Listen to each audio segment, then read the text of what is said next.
'Tis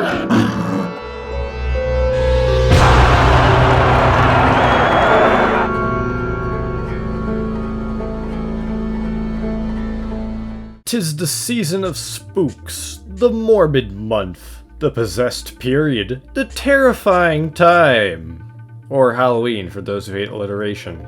And what better way to celebrate the occasion than by taking a gander at the gore-filled community game mode Slender Fortress, and ranking which class is the best from running from eldritch abominations. For those who already understand the basic of how Slender Fortress works, feel free to skip ahead to the time posted, as that's when the actual tier list starts. As for those who have zero idea what Slender Fortress is, let's start with the basics. Slender Fortress sees you and a small team of fellow doomed individuals in a dark, horrifying, and usually rather confusing labyrinth, with the exit blocked only to open after a set amount of objects are collected.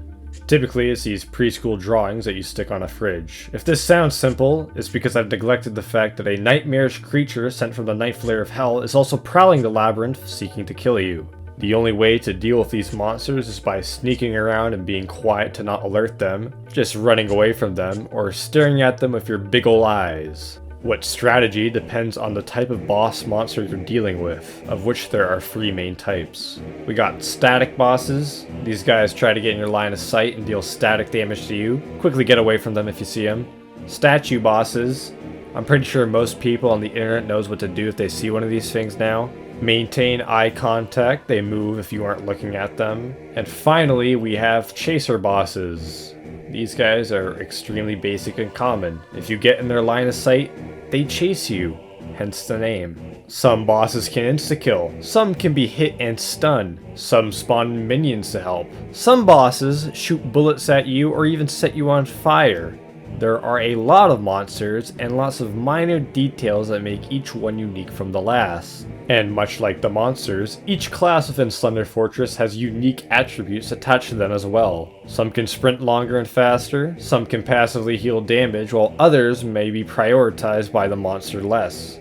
I want to clarify that I'm also using Disc.FF's version of Slender Fortress for this tier list. Other versions of the game mode do exist, such as Glubabbles version, but we'll be using the more common default version of it.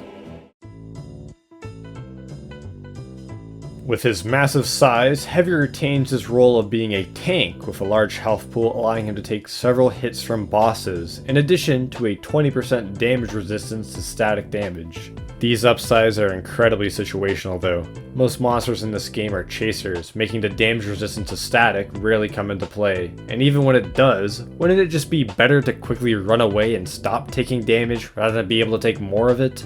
The increased health can be of some use, although this depends on if the monster can just insta-kill you or not. And once again, wouldn't it just be better to run away from the threat than be able to take more damage from the threat? Unfortunately, this is something Heavy struggles with. Although all classes have the same walking speed, Heavy has the slowest sprinting speed and adrenaline speed. Adrenaline speed being the term I'm giving to the slight speed boost you get when being chased by a monster. You could equip the gloves of running urgently to give Heavy the ability to sprint at the same speed as everyone else, but at the cost of being stuck at 100 HP, which is incredibly stupid to make the strongest class the weakest just to be able to run at the same pace as everyone else. If you're a masochist and take pleasure in the pain of being unable to run away from the bosses, then congrats, Heavy is the class for you. Congratulations, Pyro mains! For once, I don't find the class to be an absolute detriment to yourself and those around you. Now, you're just average. Pyro has a default sprinting speed, default adrenaline speed, a slightly higher health pool which may allow you to take one more hit compared to other lightweight classes, and is immune to afterburn. The main thing that stands out is the afterburn immunity. To my knowledge, there are only 4 bosses which are actually capable of setting you on fire, so it's an extremely niche and situational ability that other classes such as Sniper, Medic, and even Spy can also have, while still retaining other more general perks. But you know what, Pyro? You did it.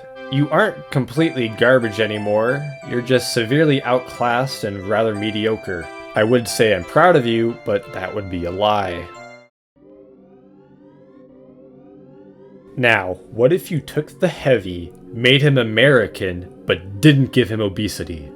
You would have Soldier. Soldier retains the larger health pool, slow sprint speed, and resistance to static that Heavy has, but to a lesser extent. This makes him a much more balanced class to play since he can still escape the boss and not function as their punching bag. He's also the only class that can increase his sprint speed and his teammates' sprint speed. The disciplinary action doesn't increase your walking speed normally, but if you sprint while under its effects, it does increase how fast you can move.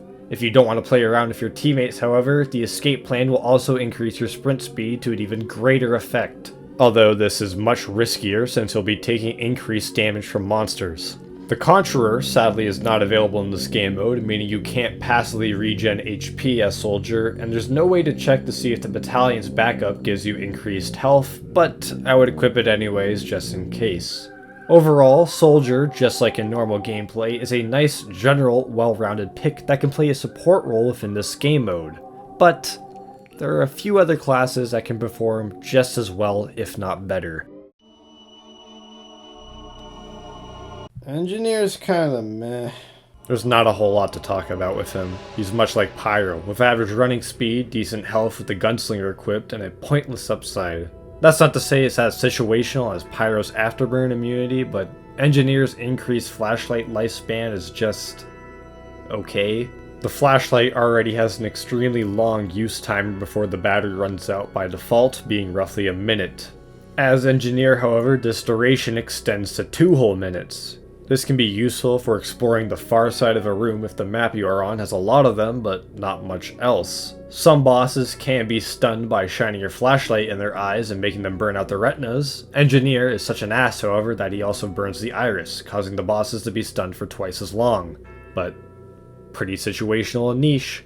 Engineer's flashlight also recharges twice as fast, although I've never had the flashlight on for 1 full minute completely drain the battery. Most maps are fairly lit enough to navigate in without use of the flashlight, and the light only helps with larger, much more open areas, meaning there's no need to waste the battery in closed sections, meaning you'll recharge it then, making the 2 times recharge rate extremely pointless. This fact becomes even worse, however, when you realize some Slender Fortress maps actually have infinite flashlight batteries, making all of Engineer's perks but the stun duration legitimately useless. Overall, Engineer is pretty bland and bad depending on the map. He's situational, but certainly not to the same degree as Pyro. What I would consider a gambling class, Medic can passively heal over time. Useful for non-insta-kill bosses, but pointless on insta-kill bosses. In addition, he can see teammates call out for Medic through walls, giving him some sense of communication. The downside of this, however, is that voice lines of any sort create noise, which can and will attract the bosses to your location. And Medic, unfortunately, has a higher chase priority. Most classes have a default priority of 100%, which increases by 10% every time the player picks up a page, except for Medic, who has a default chase priority of 120%. This means in a group of players, you are the one who's probably going to be killed first. Luckily, you can survive future encounters due to your health regen, but you could argue that if you didn't take damage in the first place, you wouldn't need the regen. And even if you do manage to get away, the boss will still be prioritizing you over everybody else. You also sprint slightly faster, although it isn't that noticeable. You'll reach your destination a literal second faster compared to default running characters such as Sniper or Engineer. Overall, Medic is a very risky class to play as. The passive health regen does have some payoff, but that's only if you are capable of getting away from the boss and making the most of it. Being able to see where players are through walls through Medic callouts seems helpful, but it doesn't actually tell you what the map geometry and layout is, so it's kind of pointless. That being said, being able to regen HP and take a technical infinite amount of hits is a lot better than just being able to take 6 in one life. Now, what if you took Soldier but made him Scottish and drunk? you'd have the Demo Man, or much more accurately, Demo Knight, since both the booties and shields are a must-have for Demo in this game mode, giving him increased health, damage resistance, and the second fastest sprint speed in the entire game. Combine this with Demo's longer adrenaline rush time, which is when you'll need the speed the most, and Demo can be considered the best generalist class for this game mode. Just be careful while playing as him as to not have certain swords equipped like the Eyelander or Scotsman's Skullcutter, which will reduce your health and speed respectively. The best shield to have would also be the Charge and Targe, since that's the one that maximizes the most amount of damage resistance. And that's it for Demo. Trading in the health pool of Soldier and Heavy in exchange for speed and slight damage resistance, Demo is the best jack-of-all-trades character out of the three presented. Although I would consider Sniper to be a specialized class, with his focus being on the blink meter, increasing it from 7 seconds to 10 seconds, extremely useful against statue bosses that can possess some issue in smaller, tighter maps, the second most plentiful boss type, Sniper also has access to either the situational Darwin's Danger Shield to prevent afterburn, or the much more useful Cozy Camper providing a passive health regen. You essentially get the benefits of Medic and Pyro with the bonus of a longer blink time with no true downside. Just don't have the Bushwhacker equipped, as a 20% increase in damage taken is going to kill you. Overall, you can't go wrong with Sniper. He specializes in dealing with both non-insta-kill and statue bosses, and I would put him on par with Demo's general faster movement speed, health, and damage resistances. Out of the 4 specialized classes here, which are categorized for their tendency towards a certain game mechanic, Battery, which has the lowest priority since it just enables you to see, Blink, which is just only used for dealing with certain monsters, Health, with an emphasis on regenerating HP since you technically have infinite health, meaning you can take infinite damage from it, and finally, Sprint.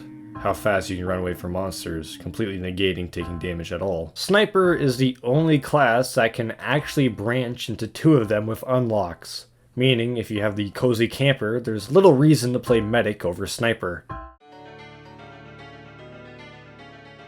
I was very conflicted on where to place Scout within this tier list, mainly due to my own personal mindset and bias.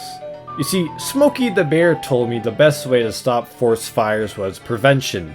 You don't need firefighters if fires never break out in the first place. Scout is the exact opposite of this mindset though. Instead of taking steps to prevent being chased and killed by a horrifying monster, he actively invites them over by producing 20% more sound, meaning bosses can detect him 20% better. Combine this with his low health with no means to regen, it makes getting hit a massive risk. On the plus side, however, he can sprint the fastest, recover sprint faster, and can sprint longer. The default sprint time I found through personal testing was 30 seconds, but with Scout, he can maintain Mach 10 for over 40 whole seconds. Useful for getting away from all the abominations you've attracted, or for getting through the map and checking for pages. And, if you unfortunately perish and have your soul siphoned, at least you drop a small health pack for your team to remember you by with the candy cane equipped. Even though I placed him in S tier, Scout requires an understanding of both boss, game, and map knowledge to be truly effective. If you lack those skills, you're simply handicapping yourself with the increased detection and just running till you're out of time. That being said, out of the 4 specialized classes within this game, he's catered towards the one with the most importance. Batteries are fairly useless, as I mentioned before, being only good for large open sections of the map for exploring. Blink is a factor that only plays a role when dealing with statue bosses. And although the amount of health you have can decide if you can survive another hit or not, with a focus on health regen, meaning you can survive a technical infinite amount of hits with time, it doesn't mean shit if the boss can just one-shot you anyways. As a result, Sprint, the ability to run away when danger peeks his ugly demonic head at you, is the truly important factor within this game. There's a reason why Heavy and Soldier place so low within this tier list, and why Scout is so high as a result. Fitting much more in line with Smokey's wishes, Spy excels in not drawing the attention of every evil imagined by producing 40% less sound, meaning he's much harder for the boss to detect, and even in the case if he is spotted, he has the lowest priority. With a default of 40%, meaning if you surround yourself with helpful helpful teammates, you'll be likely to escape unharmed. Some other minor benefits Spy has is afterburn immunity through the Spycicle, the only knife I can really say you should have in this game mode. He also has an extremely small sprint bonus identical to Medic's, but unlike Medic, he also has a slightly increased adrenaline rush duration, allowing him to escape the monsters of the night if he's ever spotted. Spy's just the best class for any and all situation due to the simple fact you don't need to worry about running, staring, or taking hits from enemies if enemies are never aware of you in the first place. He's the ideal class for those who are new to the game mode and are still learning the intricacies of it, especially for exploring and memorizing maps. If you plan on playing this game mode after this video, I highly recommend Spy, and if you feel like you're a bloody master of finding preschool drawings, Heavy with the Gloves of Running Urgently is a nice challenge for you. And that's the wrap up for the spookiest and scariest server game mode TF2 has to offer. The only thing scarier than that is the comment section trying to say how Pyro is somehow S tier. If you're looking for a fun new way to celebrate Scream Fortress, I highly recommend trying out Slender Fortress. I'll be honest, it isn't a game mode for everyone, especially the faint-hearted, but if you are interested, I posted the IP addresses of a couple popular servers in the description down below. So go out there, play the game, don't answer the door for any trick-or-treaters. That candy should belong to the person who bought it anyways, those fucking communist kids. But hey, take a look at these well-earned capitalist chaps supporting me and my videos. Good old gents right there. Chip off the old block. You want to be in this video? You want to be spooked by Slenderman and all that? Patreon should be in the description as well. First time I've actually done this, you know, like actually physically addressed it. Video over? Credits long enough? I record these ahead of time, so if I get like 5 new people that I have to do credits for, I don't know how long this is supposed to take. We good? Happy Halloween, everybody. I'm gonna say we're good. Happy Halloween.